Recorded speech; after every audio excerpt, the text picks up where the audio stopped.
परम आदरणीय हमारे जितने भी मित्र हैं, मैं सुदामा प्रजापति दोनों हाथ जोड़ के नमन करता हूँ, प्रणाम करता हूँ। आज टीचर डे के शुभ अवसर पर एक शायरी आप लोग को सुना रहा हूँ कि सम्मान हर गुरुवर का बंधन से कम नहीं है।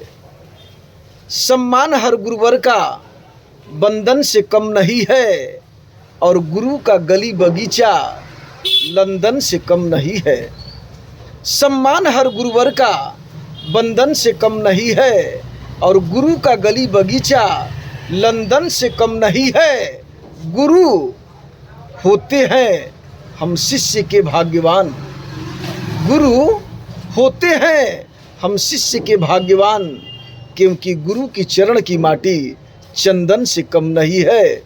गुरु की चरण की माटी चंदन से कम नहीं है। तो एक बार हमारे गुरुवर के लिए जोरदार तालियों से स्वागत कीजिए। जय हिंद, जय भारत।